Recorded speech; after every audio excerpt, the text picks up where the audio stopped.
नमस्कार दोस्तों। कॉन्स्टिट्यूशन की सीरीज के तौर पर हम लोग प्रियम्बल के बारे में चर्चा कर रहे थे। लास्ट लेक्चर में मैंने आपको दो टर्म्स के बारे में बताया था जो कीवर्ड्स आपके प्रियम्बल में यूज किए गए हैं। पहला जो वर्ड्स था प्रियम्बल की जो ओपनिंग लाइन की वो सॉवरेंटी, दूसरा सोशलिस्ट और तीसरा सेकुलरिज्म। सेकुलर, ये तीन वर्ड्स को हमने डिफाइन किया था, एक्सप्लेन किया था। उसी क्रम में आज आगे अगले वर्ड्स की चर्चा करेंगे। मैंने आपसे बताया था कि जब हमारा संविधान 26 जनवरी 1950 को लागू हुआ था तो उस समय आपके यहां सिर्फ sovereign, democratic and Republic word को यूज किया गया था। और मैंने यह भी बताया था कि 42nd कॉन्स्टिट्यूशनल अमेंडमेंट के द्वारा 1976 में आपके प्रियम्बल में तीन वर्ड्स को जोड़े गए थे और पहली लाइन में आपके सोशलिस्ट एंड सेकुलर वर्ड को जोड़ा गया। तो प्रेजेंट टाइम में इस लाइन में 5 वर्ड हैं। तो हम लोगों ने सॉवरेंटी को पढ़ लिया है, सोशलिस्ट को पढ़ लिया और सेकुलर को पढ़ लिया। तीनों यस आपके कंप्लीट हो गए। आज उसी के क्रम में आगे पढ़ेंगे हम डेमोक्रेटिक, रिपब्लिक। डेमोक्रेटिक वर्ड जो है ये ग्रीक वर्ड से आया हुआ है, डेमोस प्लस क्राइटेरिया।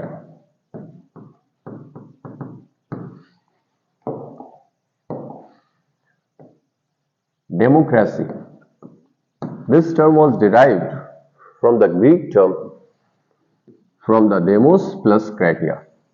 डेमोस का मतलब होता है पीपल, जनता, और kratia means the rule. It means the rule of the people, यानी एक ऐसी शासन व्यवस्था, एक ऐसी गवर्नमेंट का प्रारूप, the form of the government जहां पे जनता शासन करती है। ऐसी कंट्री जो है वो डेमोक्रेटिक कंट्री कहलाती है। अरिस्टोटल के द्वारा एथेंस में दी पॉलिटिक्स बुक में निको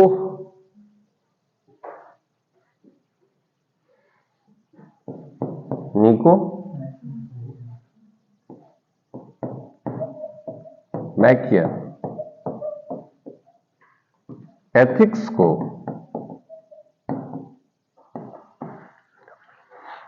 दिया गया, निको मैकियन एथिक्स। और इसमें इन्होंने फॉर्म ऑफ गवर्नमेंट के बारे में चर्चा की और जो बेसिस बनाया यहां पे वो रूलर को और नंबर्स को, यानी रूलर्स जो हैं वो सेल्फ इंटरेस्ट में काम करेंगे या पब्लिक इंटरेस्ट में काम करती है, for the welfare of the people के लिए काम करे, पब्लिक इंटरेस्ट में। या ऐसा जो शासन होगा, ऐसी शासन व्यवस्था वो कुछ लोगों के द्वारा या सिंगल पर्सन के द्वारा होगी या फ्यू पीपल्स के द्वारा हो रही है या एज अ होल सारे लोगों के द्वारा, ऑल द पीपल्स के द्वारा हो रही है। यानी ये जो गवर्नेंस की व्यवस्था है वो एक लोगों के द्वारा या कुछ लोगों के द्वारा या सभी लोगों के द्वारा या जनता के द्वारा किया जा रहा है। यानी जो इनके द्वारा फॉर्म ऑफ गवर्नमेंट्स को एक्सप्लेन किया गया, उसका जो बेसिस बनाया गया वो रूलर्स के इंटरेस्ट को और नंबर ऑफ द पीपल्स को ग्राउंड्स बनाया गया। On the basis of the rulers and number of the peoples they classified a different form of the government. भिन्न तरीकों की उन्होंने फॉर्म ऑफ द गवर्नमेंट्स को बताया। उन्होंने बताया कि यदि कोई भी गवर्नमेंट सेल्फ इंटरेस्ट में काम कर रही है, कोई रूलर या कोई शासक जो गवर्न करता है वो सेल्फ इंटरेस्ट में काम कर रहा है, तो ऐसी जो गवर्नमेंट होगी वो बैड गवर्नमेंट्स की श्रेणी में उन्होंने रखा। यदि वो पब्लिक इंटरेस्ट में काम करती है तो ऐसी स्थिति में उन्होंने गुड गवर्नमेंट की श्रेणी में रखा, और गुड गवर्नमेंट की श्रेणी और बैड गवर्नमेंट की श्रेणी में भी उन्होंने क्लासिफाई करा। ये गुड एंड बैड, ये जो गुड गवर्नेंस, उसमें उन्होंने मोनार्कियल सिस्टम को भी रखा। मोनार्की यानी राजतंत्र के बारे में बात करा। दूसरा उन्होंने एरिस्टोक्रेसी के बारे में बात करी, कुलीन तंत्रों के बारे में, aristocracy. And third one is democracy.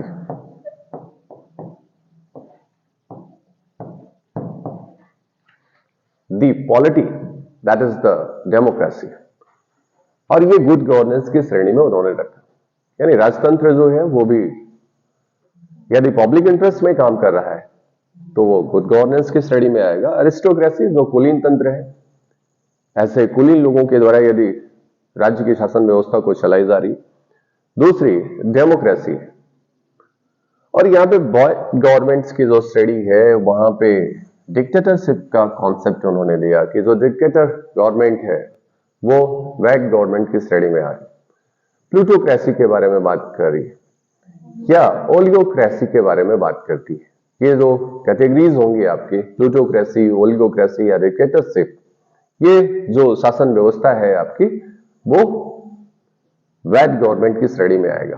तो मैंने आपको बताया कि एरिस्टोटल ने जो निकोमैकियन एथिक्स में फॉर्म ऑफ द गवर्नमेंट्स की चर्चा करी, दी पॉलिटिक्स किताब में अपनी बुक उनकी जो थी, और उन्होंने फॉर्म ऑफ द गवर्नमेंट को जो बेसिस बनाया वो इंटरेस्ट ऑफ द रूलर और नंबर ऑफ द पीपल्स।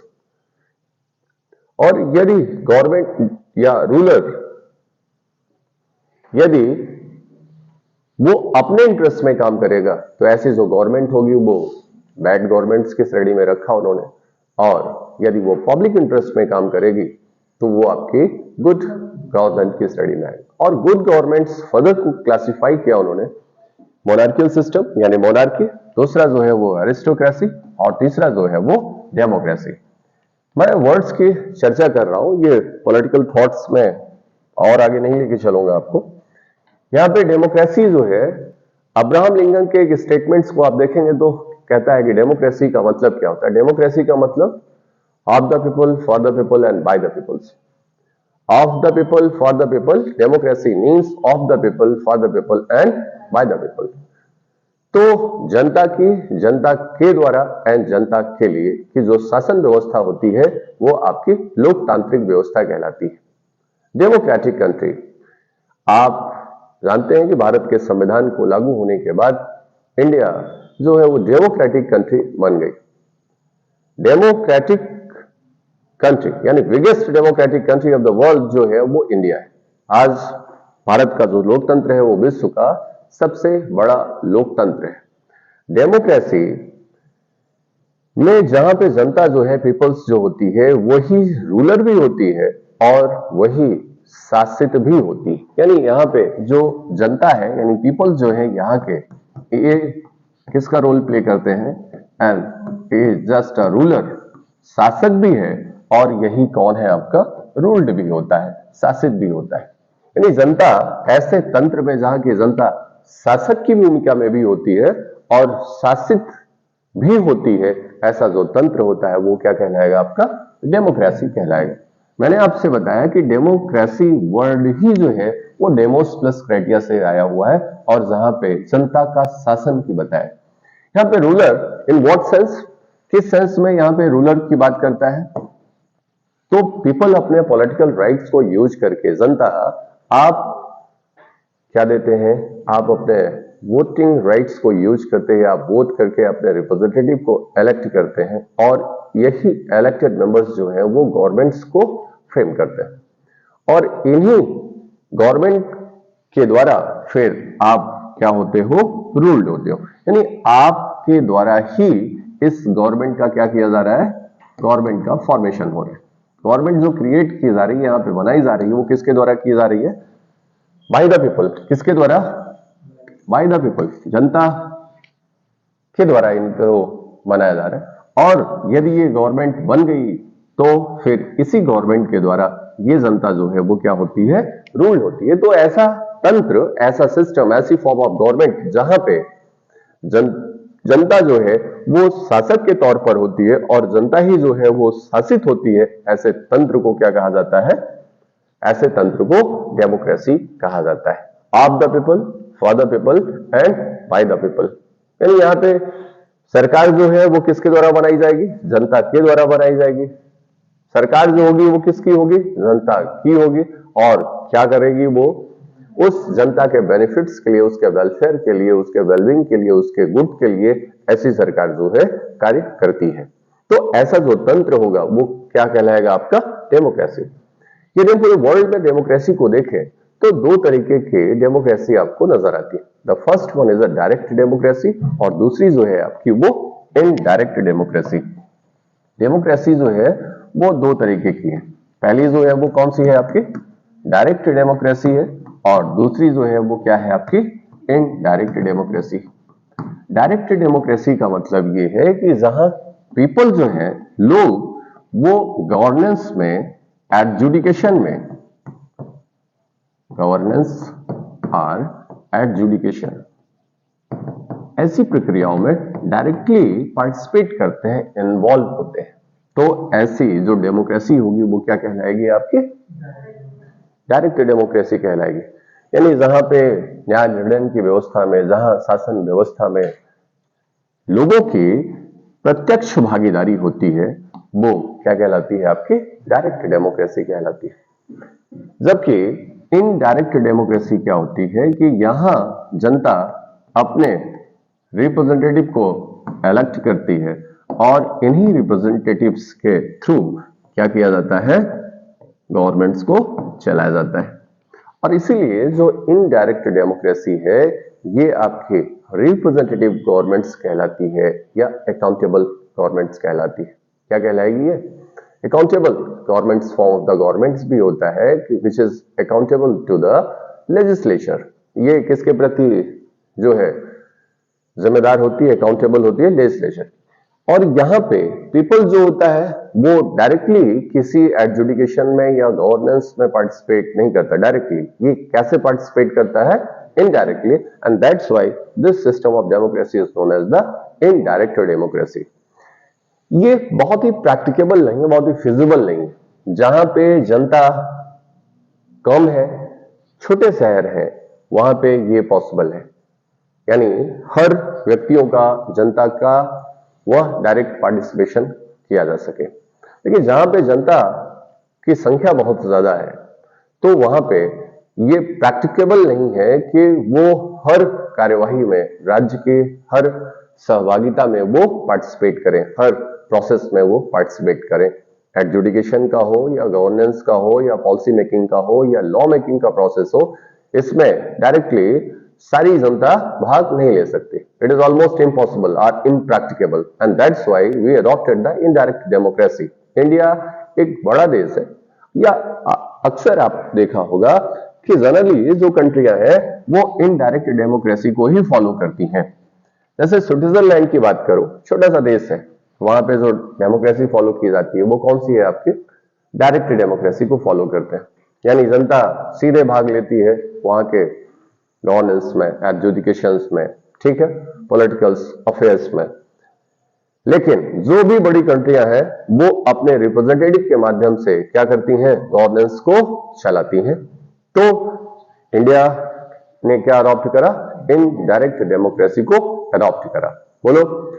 तो मैंने आपसे बताया कि ये जो डेमोक्रेसी है ये अकाउंटेबल गवर्नमेंट्स होती है। डेमोक्रेसी में क्या होता है, अकाउंटेबिलिटी होती है, रिप्रेजेंटेटिव गवर्नमेंट्स होती है। यहाँ पे गवर्नमेंट जो है वो अकाउंटेबल होती है, विद केयर एंड कॉशंस से वो अपने कार्यों को करती है। तो सामान्यतः यदि आपसे कोई पूछे कि डेमोक्रेसी क्या है, तो लोकतंत्र एक ऐसा तंत्र है, एक ऐसी शासन व्यवस्था है, एक ऐसी शासन पद्धति है जहां पे जनता शासक की भूमिका में होता है और शासित की भूमिका में होता है। ऐसा जो तंत्र होगा वो आपका लोकतंत्र कहलाएगा। यानी पीपल जो है क्या है, वो रूलर भी है और रूल्ड भी है।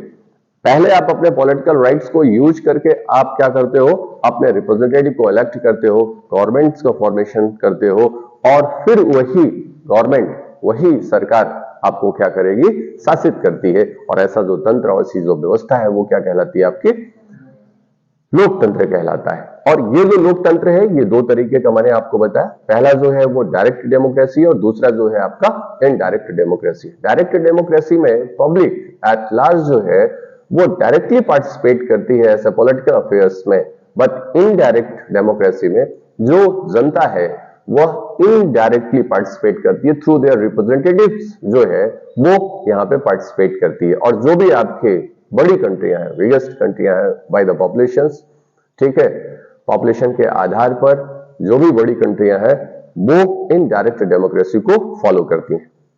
इज इट क्लियर और नॉट? यहां तक बातें क्लियर है। फिर मैं आपसे कहूं कि ये जो डेमोक्रेसी है आपके, इसके कुछ कैरेक्टरिस्टिक्स होते हैं। जो लोकतंत्र है इसके कुछ लक्षण है कि लोकतंत्र में पहला जो लक्षण है वो कौन सा लक्षण है आपका, the first characteristics of the democracy. तो कौन सा लक्षण है, पहली बात क्या होनी चाहिए डेमोक्रेसी में, कि जो भी मेजर डिसीजंस लिए जाएंगे वो इलेक्टेड लीडर्स के द्वारा, इलेक्टेड गवर्नमेंट्स के द्वारा इन मेजॉरिटी लिए जाते हैं। पहली चीज क्या होना चाहिए, the first characteristics of the democracy. Democracy के जो लक्षण है वो पहला क्या लक्षण है कि मेजर डिसीजन, जो भी मेजर डिसीजन लिया जा रहा है, बोलो बेटा, major decisions is to be taken by the elected government और इलेक्टेड लीडर्स। जो भी आप महत्वपूर्ण निर्णय ले रहे हैं, कोई भी पॉलिसीज बना रहे हैं, कोई भी लॉज बना रहे हैं, तो उस पर जो निर्णय लिया जाएगा वो किसके द्वारा लिया जाएगा, इलेक्टेड मेंबर के द्वारा, इलेक्टेड लीडर्स के द्वारा, इलेक्टेड गवर्नमेंट्स के द्वारा, जो कि मेजॉरिटी में है। ठीक है, ये पहली कैरेक्टरिस्टिक्स है किसी भी लोकतंत्र की।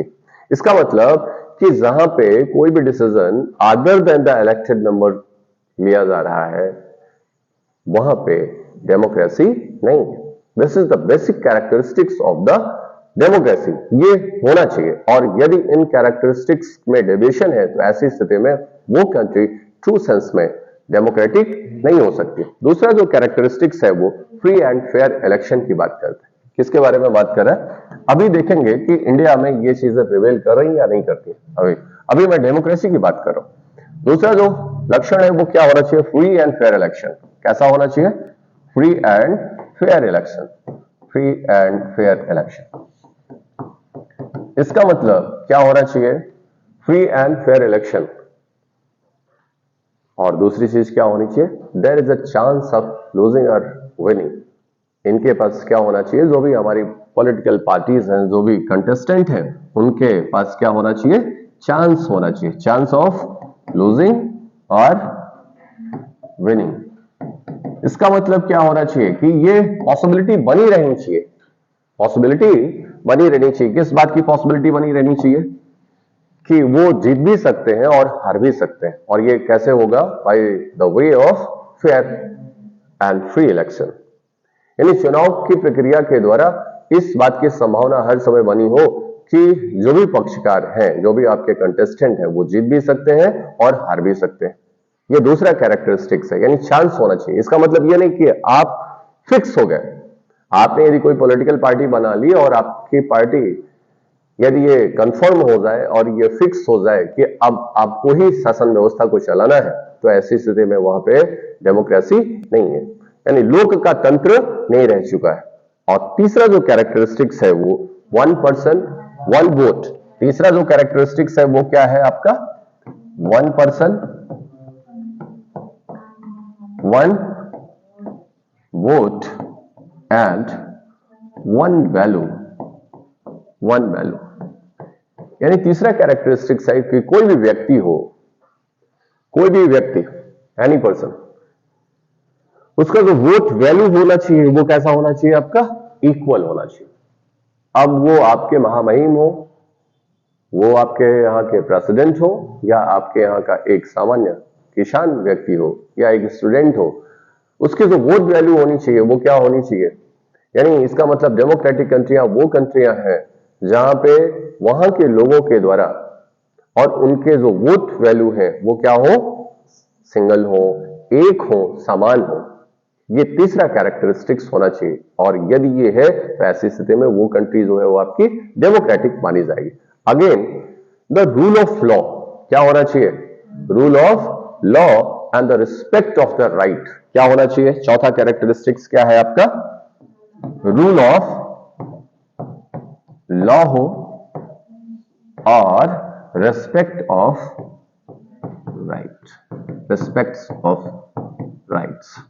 बोलो बेटा, ये कौन से कैरेक्टरिस्टिक्स है? चौथा। पहली चीज मैंने आपको क्या बताया? पहली चीज जो है वो डेमोक्रेसी का the first thing is major decision must be taken by the elected government, ठीक है। और इलेक्टेड गवर्नमेंट जो है, जो कि एस्टैब्लिश बाय द लॉ है, ऐसी सरकार किसके द्वारा एस्टैब्लिश किया गया है? किसके द्वारा एस्टैब्लिश किया गया है? By the law, by the constitution. आपके यहां जो भी गवर्नमेंट्स बन रही है वो कैसे बन रही है? कैसे बन रही है? उसका प्रोसीजर क्या है? प्रोसीजर है बाय द कॉन्स्टिट्यूशन। अथॉरिटी कहां से आ रही गवर्नमेंट के फॉर्मेशन का? जो शासन व्यवस्था आपकी तैयार होगी वो किसके द्वारा होगी? आपके कॉन्स्टिट्यूशन की। यानी कि ये जो सरकार स्थापित की जा रही है वो किसके द्वारा? विधि के द्वारा, संविधान के द्वारा। और ये संविधान के सम्मत होनी चाहिए, संविधान के अनुरूप होनी चाहिए, और ऐसा जो डिसीजन लिया जाएगा, जो भी मेजर डिसीजन है for the benefits of the country और फॉर द कंट्री, ये कैसा होगा? मेजॉरिटी के द्वारा लिया जाएगा। किसके द्वारा लिया जाएगा? मेजॉरिटी। मेजर डिसीजंस, महत्वपूर्ण डिसीजंस जो है वो गवर्नमेंट्स के द्वारा लिए जाएंगे, है ना, मेजॉरिटी लिए जाएंगे। तो मेजॉरिटी जो गवर्नमेंट्स होती है वही आपकी क्या होती है? गवर्नमेंट्स को चलाती है। जो मेजॉरिटी है, जिसका बहुमत है, वही सरकार को चलाती है। और ये क्या है? स्टैब्लिश बाय लॉ है, स्टैब्लिश बाय द कॉन्स्टिट्यूशन है। और ऐसे ही गवर्नमेंट के द्वारा, जो विधि द्वारा स्थापित है, उनके द्वारा महत्वपूर्ण निर्णय लिए जा रहे हैं। ये पहला कैरेक्टरिस्टिक्स है। इसका मतलब कि यदि कोई ऐसी एंटिटी, ऐसी कोई बॉडी, ऐसी कोई गवर्नमेंट जो इलेक्टेड नहीं है, शासन व्यवस्था तो चला रही है लेकिन वो इलेक्टेड नहीं है बाय द पीपल, तो ऐसी स्थिति में वहां पे डेमोक्रेसी नहीं है।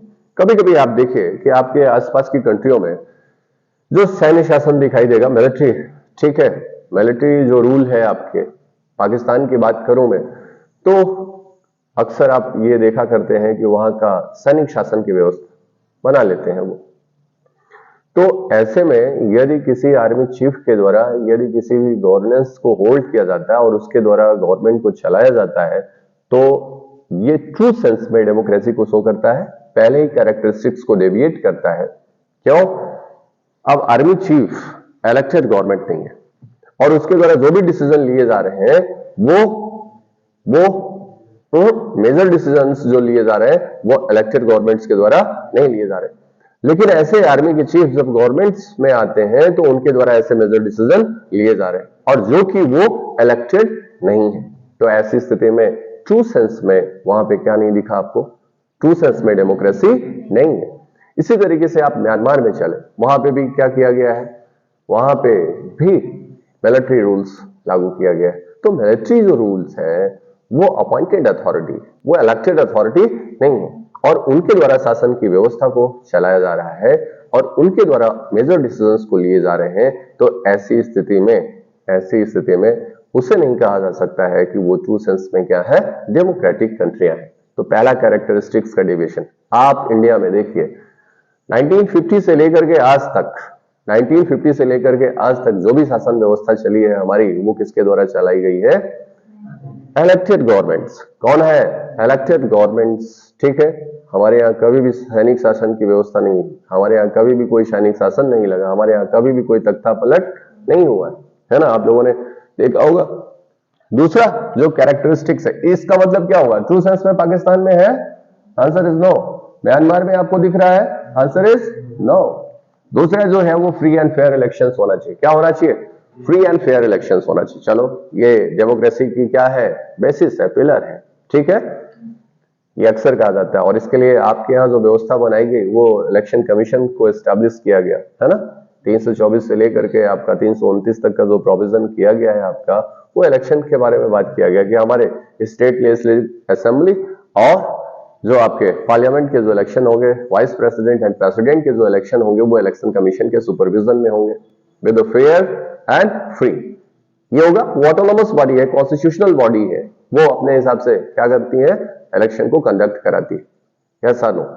अच्छा, अब आप ये बताइए, इसका मतलब दूसरी वाली लाइन मैंने जो लिखा है, there is a chance of the losing and winning, ये पॉसिबिलिटी बनी रहनी चाहिए। यानी किसी भी डेमोक्रेटिक कंट्री में ये जो भी कंटेस्टेंट है उनके लिए ये क्या हो, महत्वपूर्ण हो, ये बात उनके माइंड में होनी चाहिए कि वो जीत भी सकते हैं, हार भी सकते हैं। इसका मतलब देयर इज नो सर्टेनिटी, इस बात की सर्टेनिटी नहीं है कि आपकी सरकार एक बार आ गई है 5 साल के लिए तो फिर आगे भी चलती रहेगी 5 साल के लिए। इसका मतलब क्या हुआ, इसका मतलब डेमोक्रेसी की ये क्या है, खूबसूरती है। इसका मतलब आपको अगली बार जनता के द्वारा क्या किया जा सकता है, आपके पद से ही हटाया जा सकता है। और ऐसे बहुत सारे लीडर्स आप देखेंगे, ठीक है ना, जो बहुत ही प्रोमिनेंट लीडर है, जो टॉरिंग पर्सनैलिटी है पॉलिटिकल जो है एरिया में, वो भी क्या करते हैं कि इसको अपने सीट को हार जाते हैं। लेकिन ऐसी कुछ कंट्रियां हैं आपकी जो आपको दिखेंगे, ठीक है, जैसे मैं आपको चाइना की बात करूं तो चाइना में क्या है, सीपीसी की व्यवस्था है। क्या है, ठीक है, कम्युनिस्ट पार्टी ऑफ चाइना जो है, उन्हीं मेंबर से ही क्या करना है, आपको इलेक्ट करना है। बोलो भैया, इसका मतलब आपके पास कोई ऑप्शन नहीं है किसी को अदर पर्संस को वोट देने के लिए। मान लीजिए कि कोई भी व्यक्ति एक ही कैंडिडेट खड़ा हुआ है, तो यहाँ पे फ्री एंड फेयर इलेक्शन का कोई मतलब है? ठीक है, यहाँ पे फ्री एंड फेयर इलेक्शन का कोई अर्थ नहीं है। इसका मतलब आपके पास कोई अपॉर्चुनिटी नहीं है कि आप किसी अदर कंटेस्टेंट को इलेक्ट कर सको, तो आपकी मजबूरी है कि आपको क्या करना होगा, उसी को वोट करना होगा। यहाँ पे क्या नहीं है, यहाँ पे कोई चांस नहीं है कि उसे हारने का, उसका एक ही चांस है और वो क्या है, आपका जीतने का चांस है। बोलो भाई, तो ऐसे किसी भी डेमोक्रेटिक कंट्री में जहां पे सिर्फ जीतने का ही चांस है, वहां पे डेमोक्रेसी ट्रू सेंस में नहीं हो सकती। ठीक है, तो मैंने आपसे क्या बताया कि चाइना में एक ग्रुप है, वो जो उनकी पार्टीज है, उन्हीं पार्टी से क्या होने वाला है, उनका इलेक्शन होने वाला है। तो आपके पास कोई ऑप्शन नहीं है, उनके पास कोई फेयर जो है, फेयर चांस नहीं है किस बात का, लूज करने का, तो जीतने का ही है। तो ट्रू सेंस में वहां पे भी डेमोक्रेसी आपको नहीं दिखाई देगी। 1 पर्सन 1 वोट 1 वैल्यू, ठीक है। अब जरा आप देखो, बहुत सारी ऐसी कंट्रियां हैं जहां पे 1 पर्सन 1 वोट 1 वैल्यू है, ठीक है ना। लेकिन कुछ ऐसी कंट्रियां हैं जहां पे व्यक्तियों के जो वोट वैल्यूज हैं वो डिफरेंट है, उनके वोट वैल्यू जो है वो डिफरेंट है। मैं एस्टोनिया की बात करूं, मैं इंडोनेशिया की बात करूं, ठीक है, मैं फिजी की बात करूं, तो ऐसी कंट्रियां हैं जहां पे व्यक्तियों के जो वोट वैल्यू है वो डिफरेंट है। लेकिन इंडिया, चाहे वो कौन हो, आपका प्रेसिडेंट हो, चाहे वो आपके यहाँ का एक किसान हो, चाहे वो आपके यहाँ का एक विद्यार्थी हो, चाहे वो एक आईएएस ऑफिसर हो, हर व्यक्ति की जो वैल्यू है, वोट वैल्यू है, वो क्या है, वो इक्वल है। ठीक है, irrespective of the caste, religion, race, ठीक है, प्लेस ऑफ बर्थ, जेंडर, इन सारे आधारों पर क्या किया गया है, इरिस्पेक्टिव रहते हुए उनकी वोट वैल्यू को क्या किया गया है, एक रखा गया है। तो इंडिया, अभी तक आपने क्या देखा, जो भी हमारे मेजर डिसीजंस हैं वो किसके द्वारा लिए जा रहे हैं, हमारे इलेक्टेड गवर्नमेंट्स की जो मेजोरिटी में। दूसरा, हमारे यहाँ क्या होता है, फ्री एंड फेयर इलेक्शन से, and there is also a chance of, ठीक है ना। अब आप, अभी वेस्ट बंगाल का इलेक्शन हुआ था, वहां की जो सीएम महोदय थी वो अपनी ही सीट से हार गई थी, यहां से वो इलेक्ट हो रही थी। ये क्या था, ये डेमोक्रेसी की खूबसूरती है, ठीक है ना, कि जनता आपको क्या कर सकती है, रिप्लेस कर सकती है, आप चुनाव हार सकते हैं, ये चांस है आपका। इसका मतलब कि ये क्या है, आपका फ्री एंड फेयर इलेक्शंस की बात, ठीक है। दूसरा जो है 1 पर्सन 1 वोट 1 वैल्यू, इंडिया में 1 पर्सन 1 वोट 1 वैल्यू का कॉन्सेप्ट है। यूनाइटेड स्टेट ऑफ अमेरिका की बात करें, यूनाइटेड स्टेट ऑफ अमेरिका में जब कॉन्स्टिट्यूशन लागू हुआ था तो उसके कई वर्षों के बाद वहां पे वुमेन को वोटिंग राइट्स दिए गए थे। 2015 में आप देखोगे तो सऊदी अरब में वहां के वुमेन्स को वोटिंग राइट्स दिए गए। इंडिया 1950 में 26 जनवरी 1950 को जिस समय संविधान को लागू किया, उसी समय वोटिंग राइट्स किसको दिया, वुमेन्स को। और ये बता दिया गया कि इनमें कोई डिफरेंशिएशन नहीं होगा, किसके आधार पर, कास्ट के आधार पर, रेस के आधार पर, रिलीजन के आधार पर, जेंडर के आधार पर, उनके बीच में कोई डिस्क्रिमिनेशन नहीं होगा। तो इंडिया क्या है, ट्रू सेंस में ये क्या है, आपके डेमोक्रेटिक है। And the rule of law and respect of the rights.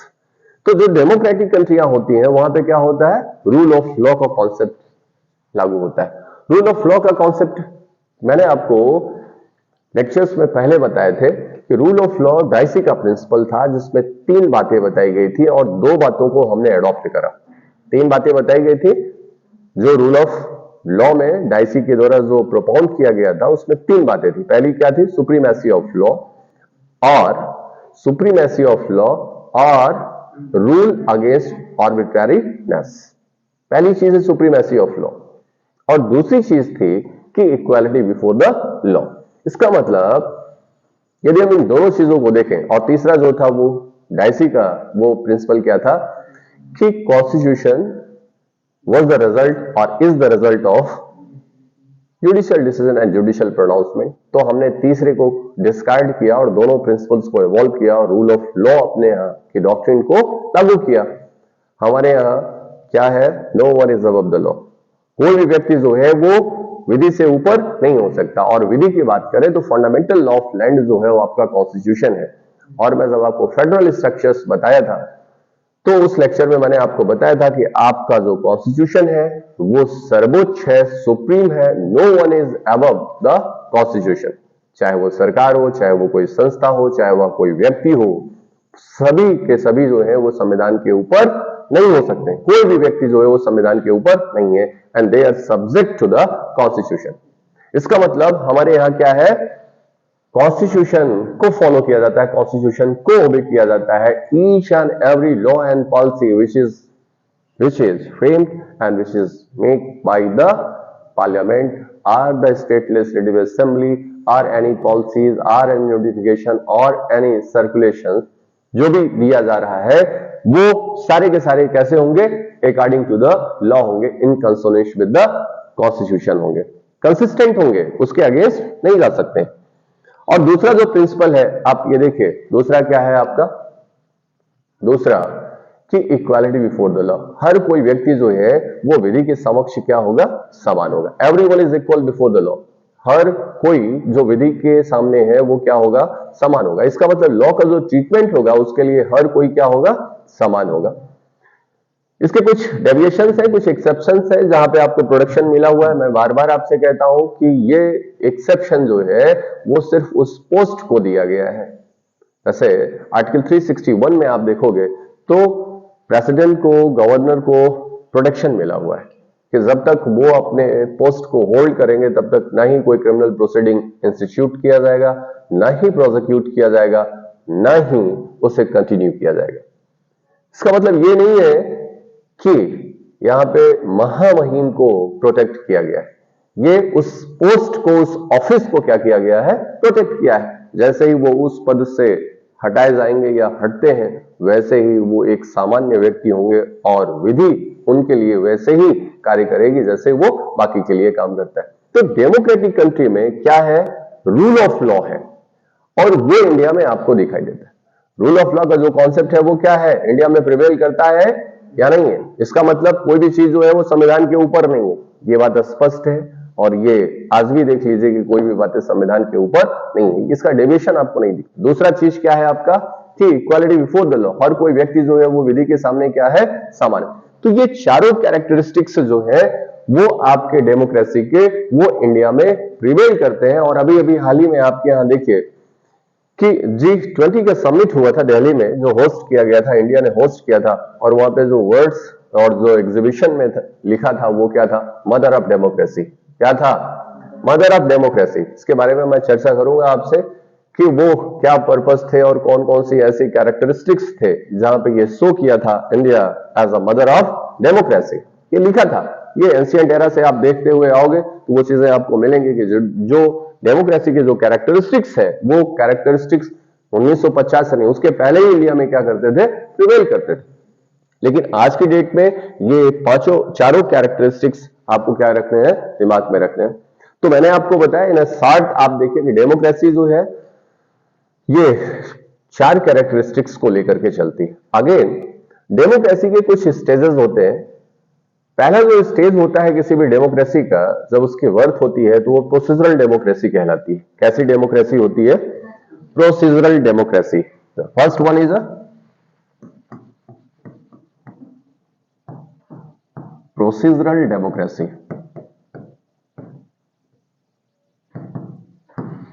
Again, the second step of the democracy, the advanced stage, discourse oriented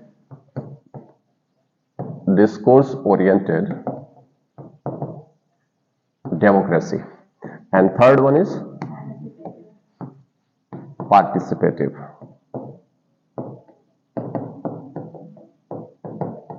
democracy. The first one is a procedural democracy.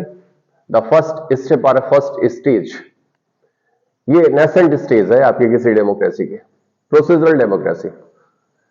यानी यहाँ पे जो हमारी people है उसका जो participation होता है इस डेमोक्रेसी में वो उसके प्रोसीजरल पार्ट तक ही होता है। The participation of the peoples is limited only to the procedural part of the election. Procedural part of the election, procedural part क्या है मैं आपसे बताऊं कि जनता का जो रोल है यहाँ पे वो क्या है। किसी भी इलेक्शंस के एक प्रोसीजर है उसे फॉलो किया जाता है। अब आप देखते हो कि जहां भी इलेक्शन कराने हैं उसके पहले आपका इलेक्शन कमीशन जो है उसे नोटिफाई करता है, नोटिफिकेशन, फिर उसके बाद आपके यहाँ मॉरल कोड ऑफ कंडक्ट जो है आचार संहिता को लागू किया जाता है, फिर उसके बाद जो है डेट्स को डिक्लेयर किया जा रहा है, अनाउंस किया जा रहा है और इलेक्शंस को कंडक्ट कराया जा रहा है। तो पर्सन जो है उस पर पार्टिसिपेट करके अपने फ्रेंचाइज के राइट्स को यूज करके क्या करता है, गवर्नमेंट्स को इलेक्ट करता है। तो यहां पे आपकी जो सहभागिता है इस डेमोक्रेसी में वो कहां तक है, सिर्फ प्रोसीजरल तक है। आपने वोट करा और वोट करके आप बैठ गए, फिर आगे का जो काम है वो कौन करेगी, गवर्नमेंट कर रही है। यानी आपका जो काम था वो कहां तक था, सिर्फ इलेक्शन में पार्टिसिपेट करना, अपने वोटिंग राइट्स को यूज करके, यूटिलाइज करके अपने रिप्रेजेंटेटिव को आगे भेज देना और उसके बाद आपका काम खत्म। ये जो आपका पार्टिसिपेशन है up to the procedural level, ये ही डेमोक्रेसी जो है वो क्या कहलाती है, आपकी प्रोसीजरल डेमोक्रेसी। ठीक है। आगे जब आपका पार्टिसिपेशन यानी पीपल का जो पार्टिसिपेशन है वो डिस्कोर्स में होता है, कहां पे होने लगे, डिस्कोर्स में होने लगे। यानी आपके थॉट्स, आपकी आइडियोलॉजीज, आपके जो ओपिनियंस हैं वो पार्लियामेंट में और स्टेट लेजिस्लेटिव असेंबली में भी क्या होने लगे, आने लगे। ओपिनियन मेकिंग में और ऐसे लॉ मेकिंग में, ऐसे पॉलिसी मेकिंग जो प्रोसेस है, जो आपकी इलेक्टेड गवर्नमेंट्स है उसमें यदि आपका पार्टिसिपेशन होता है तो ऐसी जो डेमोक्रेसी होती है वो डिस्कोर्स ओरिएंटेड डेमोक्रेसी होती है। It is the advance and mature form of the procedural democracy.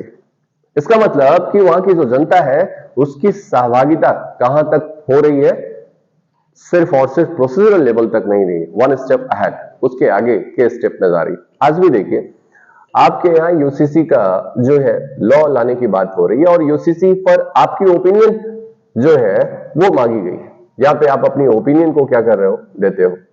इसी तरीके से आपके यहाँ के जो क्रिमिनल लॉज अमेंडमेंट है या जो आपके नए लॉज लाए जा रहे हैं उस पर आपकी ओपिनियंस डिमांड की जाती है और आप अपनी ओपिनियन, अपने थॉट्स, अपनी आइडियोलॉजीज को क्या करते हो, देते हो और गवर्नमेंट उसे क्या करती है, कंसीडर करती है।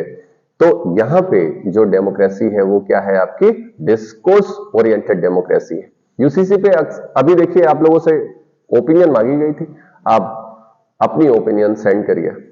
इसी तरीके से आपके यहाँ जो 3 क्रिमिनल लॉ जो अमेंड हो रहे हैं आपके यहाँ, जो भारतीय न्याय संहिता आ रही है आपकी, ठीक है, यानी आईपीसी को जो रिप्लेस किया जा रहा है, इंडियन एविडेंस एक्ट को रिप्लेस किया जा रहा है, इस पर भी आपकी ओपिनियन डिमांड करी गई थी। इसी तरीके से क्रिमिनल लॉ अमेंडमेंट जो आया था आपका 2013 का, उस पर जेएस वर्मा की कमेटी पर आपके ओपिनियन की डिमांड हुई थी, आप इस पर बताएं। तो यहां पे आपकी जो ओपिनियन है उसे भी कंसीडर किया जा रहा है। अभी आपका सिर्फ और सिर्फ आप अपने पॉलिटिकल राइट्स को एक्सरसाइज करके बैठने वाले नहीं, यहां पे अब आपके माइंड्स को क्या किया जा रहा है, यूटिलाइज किया जा रहा है। मेरी बात आप लोग समझ पा रहे हैं? यानी ऐसी जो डेमोक्रेसी होगी जहां पे आपकी सहभागिता कहां पे हो, ऐसे पॉलिसी मेकिंग में हो, वहां की ओपिनियन मेकिंग में हो, वहां के लॉज मेकिंग में हो, तब ऐसी जो डेमोक्रेसी होगी वो क्या कहलाएगी, आपकी डिस्कोर्स ओरिएंटेड डेमोक्रेसी कहलाएगी। क्या कहलाएगी, डिस्कोर्स।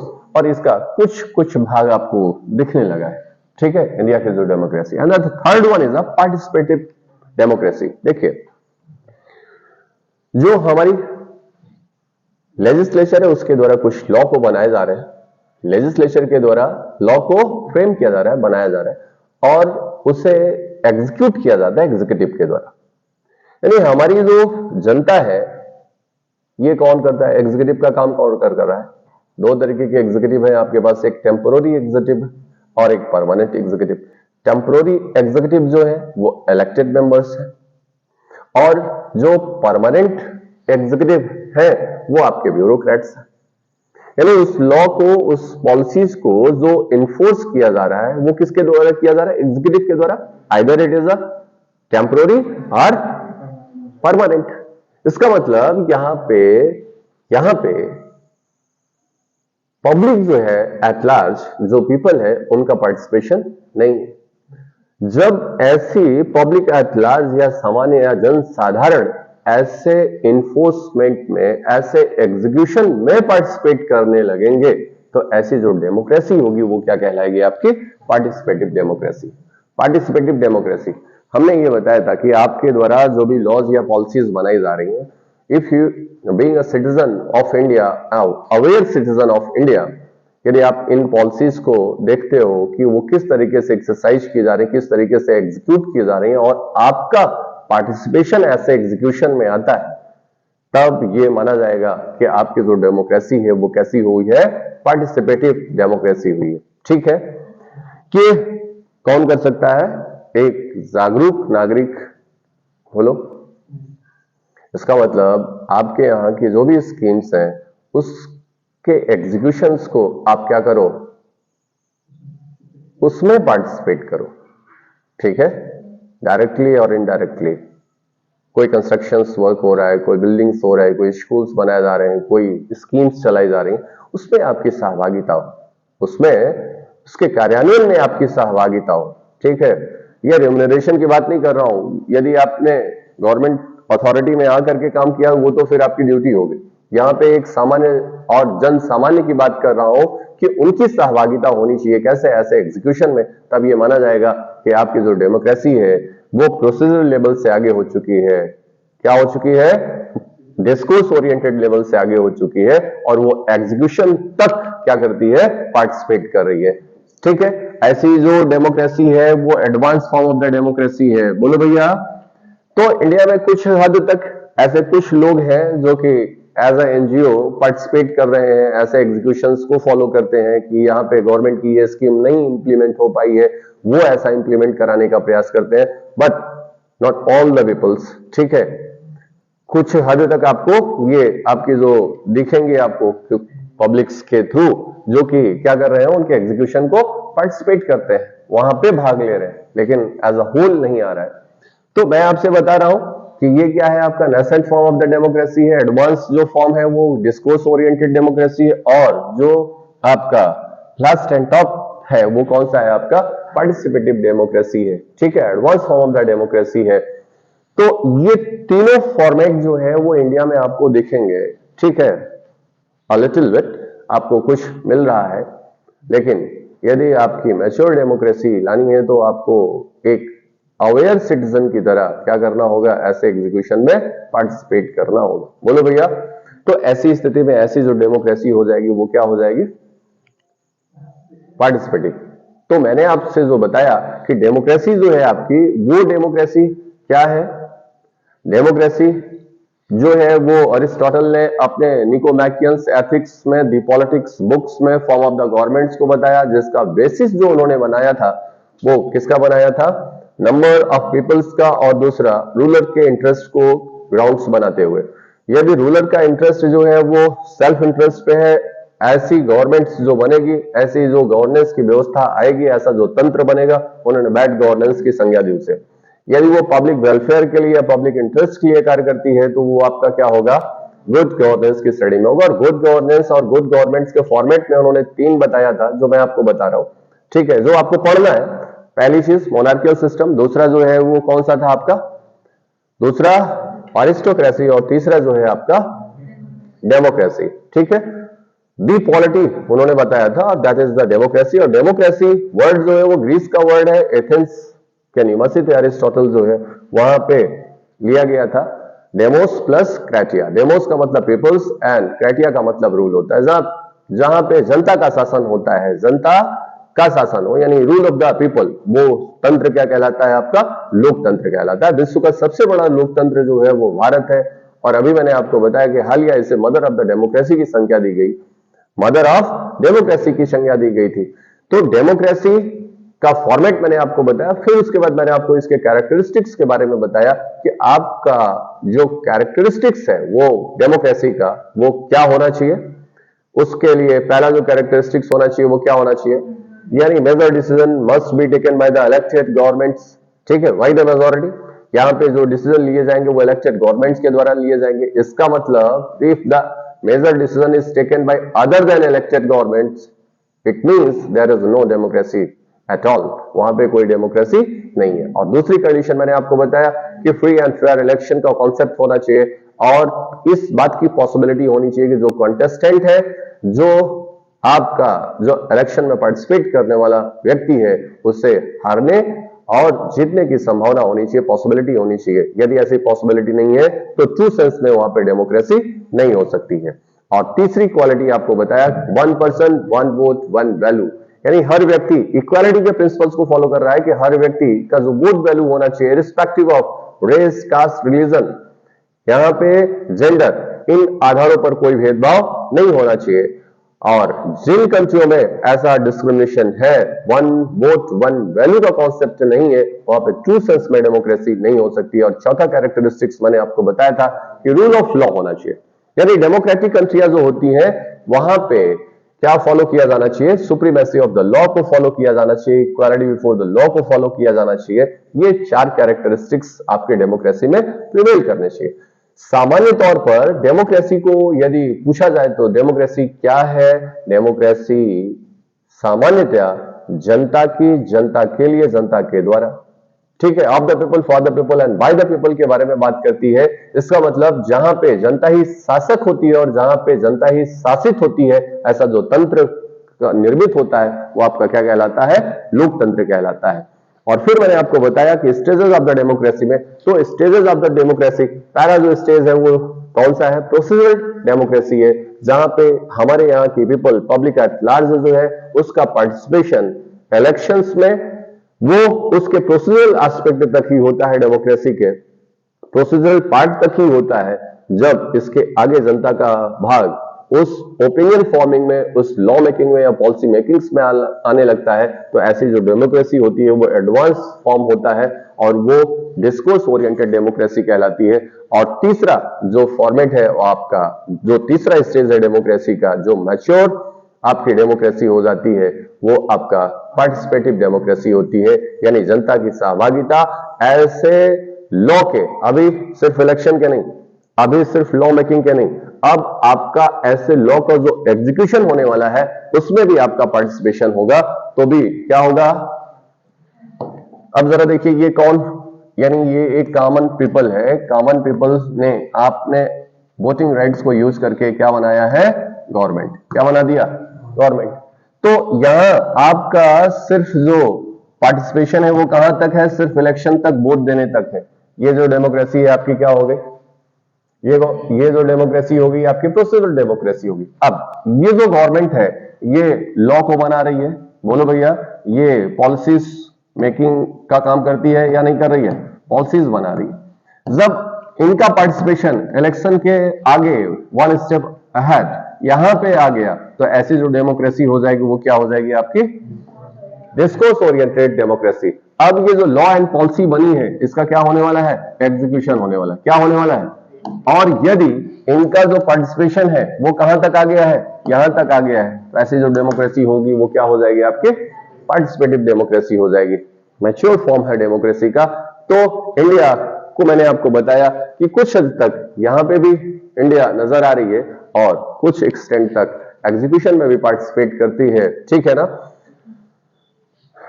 तो ये कुल मिलाकर के हमने बताया आपको कि भारत के संविधान के प्रियम्बल्स में जो डेमोक्रेटिक वर्ड्स को यूज किया गया था उसका मायने ये, इसके पॉजिटिव एस्पेक्ट क्या है, नेगेटिव एस्पेक्ट क्या है, जब हम लोग इलेक्शंस पढ़ेंगे तो वहां पे अगेन इसके बारे में आपसे चर्चा करेंगे। अभी मैं प्रियम्बल की चर्चा कर रहा हूं तो प्रियम्बल के वर्ड्स को डिफाइन कर रहा हूं, बहुत ही एलाबोरेटिव फॉर्म में लेकर के नहीं लेके चलेंगे आपको। अगेन जो अगला टर्म है आपका वो है रिपब्लिक। रिपब्लिक वर्ड है, डेमोक्रेटिक मोनार्क होता है और डेमोक्रेटिक रिपब्लिक। डेमोक्रेटिक मोनार्क भी है और डेमोक्रेटिक रिपब्लिक है। जैसे इंग्लैंड की बात करें तो इंग्लैंड क्या है, डेमोक्रेटिक मोनार्कियल सिस्टम। यानी यदि हेड ऑफ द स्टेट की बात करें, जो हेड ऑफ द स्टेट ये कौन है आपका, यदि ये किंग है, हेड ऑफ द स्टेट कौन है, किंग है, तो ये कौन है आपका, ये मोनार्कियल सिस्टम है, ये राजतंत्र है। कैसा है, ये लोकतांत्रिक राजतंत्र है। कैसा है, यदि यहां पे आप बात करें डेमोक्रेसी, डेमोक्रेटिक, मैं इंग्लैंड की बात कर रहा हूं, किसकी बात कर रहा हूं, तो डेमोक्रेटिक मोनार्क है वहां, यानी इलेक्शन भी होता है, बोलो वहां के जो पीएम होते हैं, प्राइम मिनिस्टर जो होते हैं, उन्हें इलेक्ट किया जाता है, डेमोक्रेसी है वहां पे। और हेड ऑफ द स्टेट जो है वो कौन है आपका, किंग, और कौन है, क्वीन। ठीक है, ये रेक्स है और रेजिना है, कौन है, रेजिना। और यही रेक्स और रेजिना को क्या कहा जाता है, आर कहा जाता है। बोलो भैया, आर कभी जो आप केस में पढ़ते हैं आर वर्सेस टाल्सन है, आर वर्सेस क्वीन है, आर वर्सेस प्रिंस है, तो ये कौन है, रेक्स किसको रिप्रेजेंट करता है, किंग को, रेजिना किसको कर रही है, क्वीन को, और इन्हीं को शॉर्ट फॉर्म में क्या लिखा जाता है, आर। ठीक है, और इन्हीं को कभी कभी रेग लिख दिया जाता है। तो रेग वर्सेस गोविंदा का केस आप लोगों ने पढ़ा होगा, है ना। चलो, तो डेमोक्रेटिक हेड ऑफ जो हेड ऑफ द स्टेट है, यदि वो किंग या क्वीन है, तो ये क्या कहलाएगा, डेमोक्रेटिक मोनार्क सिस्टम। जब आपका हेड ऑफ द स्टेट ये इलेक्टेड है, कौन है, इलेक्टेड है फॉर अ फिक्स्ड टेन्योर, ये फिक्स्ड टेन्योर के लिए क्या किया जा रहा है, इनको इलेक्ट किया जा रहा है। बोलो बेटा, यहां पे इन्हें एक फिक्स्ड टेन्योर के लिए इन्हें इलेक्ट किया जा रहा है, यानी चांस हो सकता है अगेन भी इन्हें इलेक्ट किया जा सकता है ना, अगेन भी इन्हें इलेक्ट किया जा सकता है। तो हेड ऑफ द स्टेट यदि आपका इलेक्टेड है तो क्या है, वो रिपब्लिक है। हेड ऑफ द स्टेट जो है वो इलेक्टेड है तो रिपब्लिक है। बोलो, इनका फिक्स्ड टेन्योर होता है, उतने समय के बाद से इन्हें रीइलेक्ट किया जा सकता है या नहीं भी किया जा सकता है। अब आप अमेरिका की बात करोगे तो अमेरिका में मैक्सिमम जो लिमिट्स है वो बता दिया गया 2 टाइम्स। कितना पता है, 2 टाइम्स। इंडिया में कोई मैक्सिमम लिमिट नहीं। आर्टिकल 57 पढ़ोगे तो वहां पे सिर्फ इतना लिखा हुआ है कि president of India can be re-elected, क्या किया जा सकता है, उसे रीइलेक्टेड किया जा सकता है। What would be the maximum time, there is no define. ठीक है, देयर इज नो एनी, तो कब तक कुछ निश्चित नहीं है। अमेरिका में ये बात निश्चित है। मैं आपसे क्या कह रहा हूं कि जो आपका हेड ऑफ द स्टेट होगा वो कौन है, आपका इलेक्टेड होना चाहिए। यहां पे जो होते हैं हेड ऑफ द स्टेट वो हेरेडिटरी को फॉलो कर रहे हैं। किसको फॉलो करते हैं, हेरेडिटरी।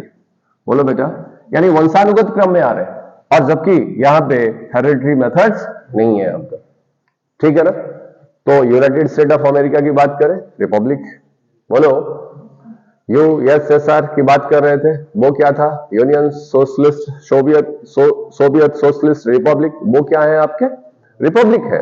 ठीक है, उनके यहाँ का जो हेड ऑफ द स्टेट है, जो हमारे यहाँ का जो हेड ऑफ द स्टेट है वो कौन है आपका, कौन है, इलेक्टेड है। कौन है, इलेक्टेड है। मैं इसी तरीके से अब जापान की बात करूं तो जापान में कौन है, जापान में किंग है। कौन है, डेमोक्रेटिक मोनार्क। क्या है आपका, डेमोक्रेटिक मोनार्क की बात होती है। बोलो बेटा, इसी तरीके से आप कनाडा की बात करोगे तो वहां पे क्या, डेमोक्रेटिक मोनार्क की बात करेंगे आप। बोलिए, इंग्लैंड में बात करेंगे तो वहां पे क्या, डेमोक्रेटिक मोनार्क के बारे में बात करेंगे। ठीक है, तो हमने जो वर्ड यूज किया वो क्या है, डेमोक्रेटिक रिपब्लिक। कैसा वर्ड यूज किया है, डेमोक्रेटिक रिपब्लिक। और रिपब्लिक का मतलब क्या, रिपब्लिक का मतलब कि when the head of the state, when the head of the state is to be elected, ठीक है, वो कौन होगा, वो इलेक्टेड होगा। ठीक है, for the fixed term, for the fixed tenure. ठीक है, और यहां पे हेरिडिटिकल व्यवस्था नहीं होगी। तो ये 5 टर्म मैंने आपको बताए। पहला जो टर्म आपको मैंने आपको बताया क्या, कि सॉवरेन कौन होगा, sovereign, socialist, secular, democratic, Republic, ये 5 टर्म क्लियर हो गए हैं। अगेन जो है आपके यहाँ ये बताता है कि अब कॉन्स्टिट्यूशन की जो प्रियम्बल है वो इस बात को इंश्योर करेगी, इस बात की प्रॉमिस करती है कि वो सिक्योर करेगी अपने लोगों को। क्या सिक्योर करेगी? तो सबसे पहली बात जो लिखा हुआ है वो जस्टिस। क्या सिक्योर करेगी? यानी by the way of the constitution यहां पे लोगों का क्या सुरक्षित किया जाएगा, क्या सिक्योर किया जाएगा? तो जो सिक्योर किया जाएगा वो क्या किया जाएगा? जस्टिस। और यही मैंने आपको बताया था, this is the objective of the preamble. यही ऑब्जेक्टिव्स है। क्या है? ये आपके कोर वैल्यूज हैं जिन्हें क्या किया जाएगा? प्रोटेक्ट किया जाएगा। ये आपकी फिलोसफी है कॉन्स्टिट्यूशन की, जिसे क्या किया जाना है? लेकर के चलना है आपको। तो जस्टिस, जस्टिस में पहली जस्टिस कौन सी है आपकी? सबसे पहली जो जस्टिस है वो कौन सी है? Social justice. क्या है बेटा? Social justice. दूसरी जो जस्टिस है आपकी कौन सी है? Economic justice, economic justice. और तीसरा जो है आपका कौन सा है? Political justice. कौन सी? Political justice. तो 3 तरीके की जस्टिस को क्या किया जाएगा? सिक्योर किया जाएगा। ये पहला ऑब्जेक्टिव है आपके प्रियम्बल का थ्रू जो लाया जा रहा है। बोलो। तो सबसे पहला जो कॉन्सेप्ट है वो ये समझ लेना चाहिए कि जस्टिस है क्या, और सोशल जस्टिस क्या है, इकोनॉमिक जस्टिस क्या है, और पॉलिटिकल जस्टिस क्या है, ये हम लोग आगे डिस्कस करेंगे। पहले तो ये समझ लें कि आप जस्टिस है क्या। ठीक है?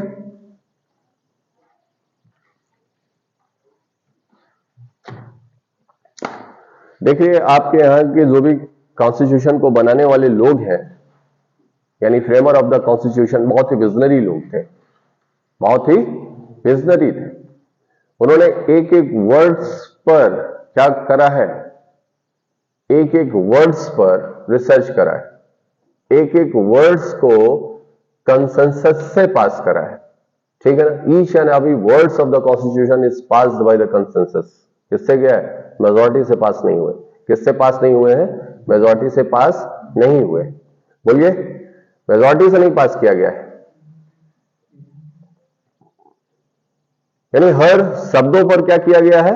सारे लोगों के कंस्टिट्यूएंट असेंबली को कन्विंस किया गया है, और सारे लोगों ने कन्विंस है तो ही उन्हें क्या किया गया है? पास किया गया है। ठीक है ना? तो हमने जो क्रम लिया हुआ है, each and every words and each and every terms, ठीक है, इज वेरी इंपॉर्टेंट। और इनके पीछे की फिलोसफी है, दर्शन ये है कि सबसे पहले जो जस्टिस आपको प्रोवाइड की जाएगी वो कौन सी जस्टिस प्रोवाइड की जाएगी? Social justice. And after that जो जस्टिस सिक्योर की जाएगी वो कौन सी होगी? इकोनॉमिक जस्टिस होगी। और तीसरा जो है आपका कौन सा होगा? पॉलिटिकल जस्टिस होगा। ठीक है? तो जस्टिस एक डायनेमिक कॉन्सेप्ट है। कैसा कॉन्सेप्ट है आपका? एक डायनेमिक कॉन्सेप्ट है जो कि चेंज होता रहता है time to time, place to place. It is a very abstract concept. ये क्या है? एक आइडियल्स है। मैं आपसे बता रहा हूं प्रियम्बल्स में जो भी बातें हैं वो क्या है आपकी? एक आइडियल्स है। हम इन जस्टिस के बारे में कल आपसे बात करेंगे। करेक्टिव जस्टिस क्या होता है, रिफॉर्मेटिव जस्टिस क्या होता है, अरिस्टोटल ने जस्टिस के बारे में कॉन्सेप्ट क्या दिया हुआ था, और ये जो डिस्ट्रीब्यूटिव जस्टिस है या ये जो करेक्टिव या रिफॉर्मेटिव जस्टिस है वो इंडिया के कॉन्स्टिट्यूशन में किस तरीके से प्रिवेल करती है, सोशल जस्टिस क्या है, इकोनॉमिक जस्टिस क्या है, और पॉलिटिकल जस्टिस क्या है, ये कल एक अगेन अगले लेक्चर्स में जो है वो कंप्लीट करेंगे। यदि आपको वीडियो अच्छी लगी होगी तो लाइक कर दीजिएगा, शेयर कर दीजिएगा, सब्सक्राइब कर दीजिएगा, और यदि आपको कोई डाउट है तो आप जो है कमेंट करके जरूर बताइएगा। Thank you.